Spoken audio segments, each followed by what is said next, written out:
talking about the do's and don'ts of protecting your drinking water. And this can mean a lot of things. This can be interpreted in a lot of different ways. So I'm just going to talk about it kind of contaminant by contaminant, and then kind of general, just best practices that we as water quality experts want to tell all of you.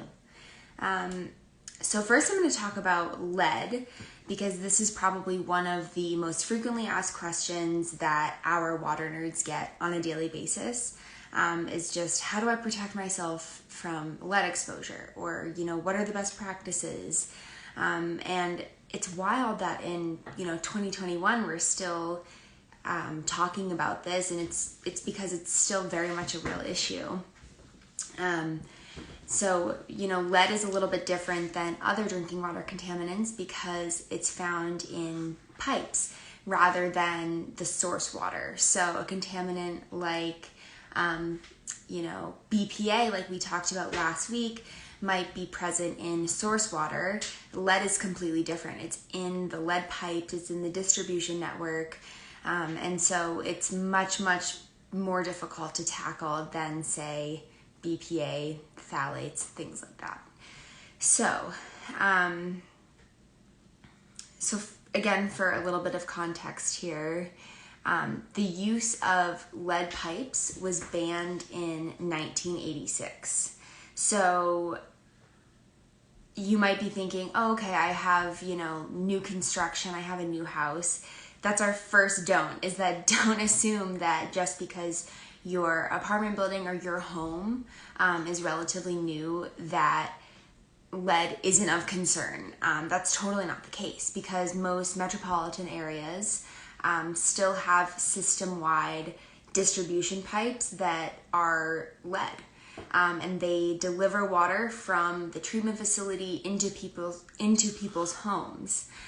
So there, even if you have a brand new apartment building, there is still an opportunity for lead to get into your drinking water.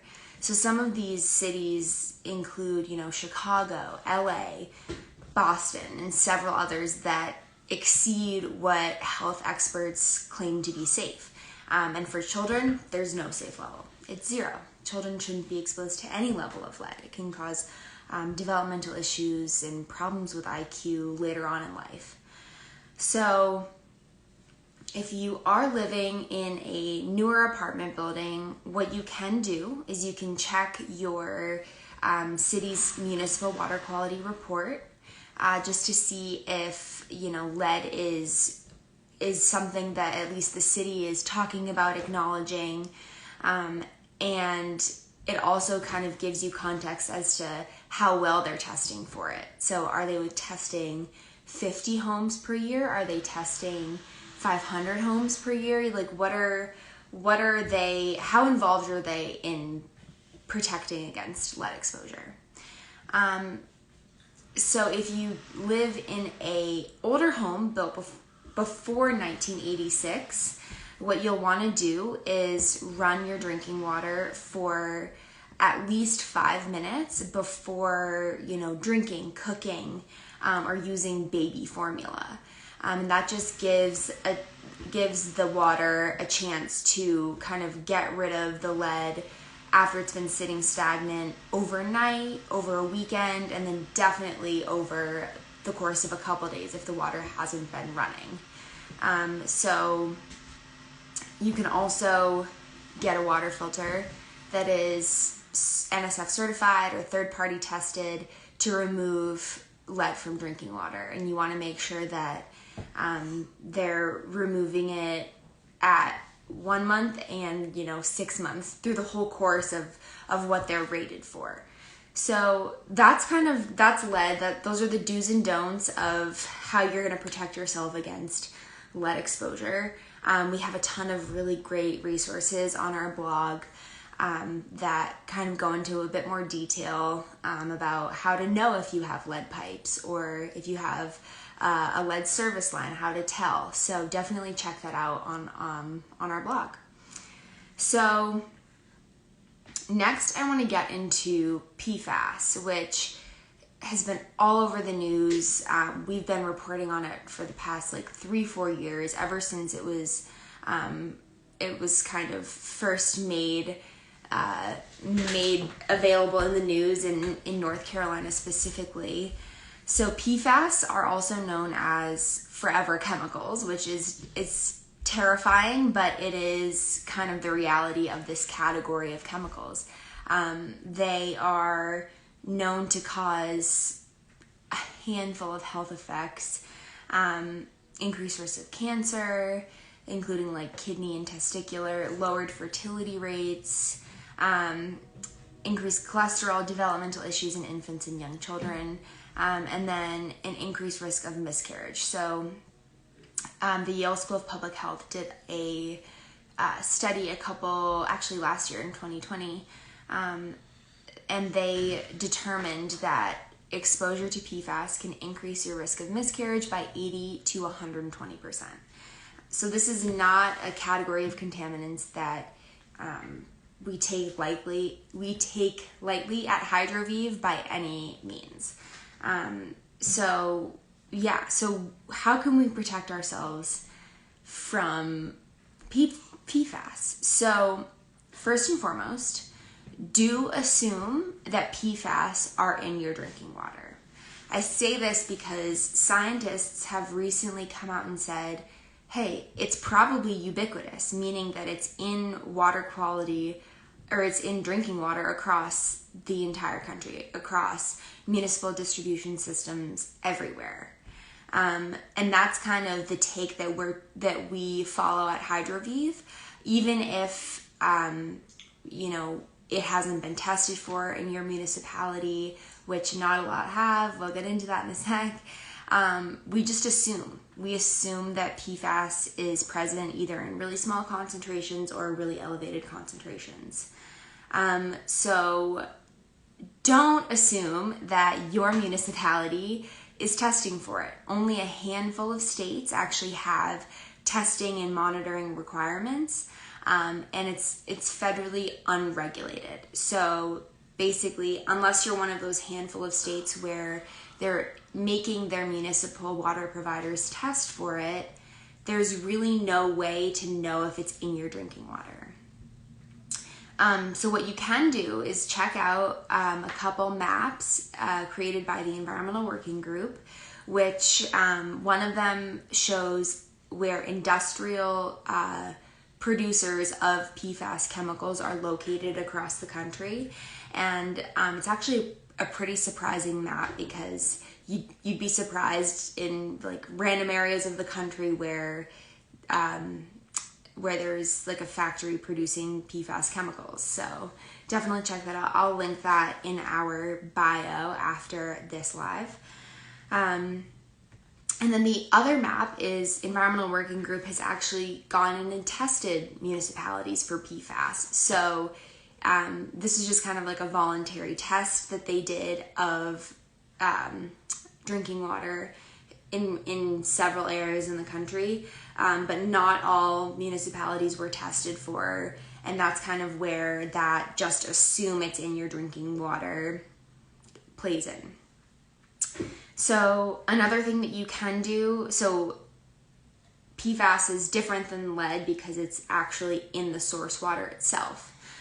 So what you can do is you can purchase a water filter that is NSF certified and or third-party tested to remove PFAS. There's no really quick fix like there is for lead. Like you can't run your water for 5 minutes and then get rid of all the PFAS. It doesn't apply. So if you are buying a water filter that you want to remove PFAS, make sure it's certified, make sure it has adequate testing, because many water filters actually don't remove PFAS. And we have a really good article that I'll also link that kind of talks about this study done by Duke and NC State. And they tested a bunch of really popular water filter brands, including Hydroviv. They tested like Brita, Pure, Zero Water, Berkey, Whirlpool, Samsung, And this was kind of like the first really broad, comprehensive test of water filter brands and their ability to remove PFAS. So I'll link that as well. It's definitely something to check out. You can also, as always, reach out to our water nerds at hydroviv.com if you're just curious if PFAS are in your area, in your drinking water, anything like that. We'd be happy to help answer those questions. So next up is arsenic. This is just the third contaminant I'm going to highlight today. So arsenic is actually a naturally occurring contaminant. It's in groundwater. It's in bedrock. And as that bedrock weathers over time, arsenic leaches out and can get into aquifers and groundwater sources. So again, these are three very different contaminants. They pollute drinking water in three very different ways. So arsenic can cause a handful of different types of cancer. If you know, or if you are familiar with the arsenic belt, which is in New England, that area of the country has some of the highest rates of bladder cancer, and that's been associated with the fact that arsenic is present and that a lot of people are on private wells. So that being said, just because you are on a public water supply doesn't mean that arsenic can't be present in your drinking water. I think this is another really common misconception about arsenic is that, oh, you know, I'm on city water, I don't have a private well, why would arsenic be a problem? And arsenic can be present in groundwater, which is a really common source of drinking water, especially in the southwestern parts of the United States. So this is kind of where it becomes super problematic, because places like Albuquerque, Phoenix, lots of cities in California have really high levels of arsenic because they are drawing from groundwater sources. So again, just because you're on a public water supply doesn't mean that arsenic can be problematic or can't be problematic.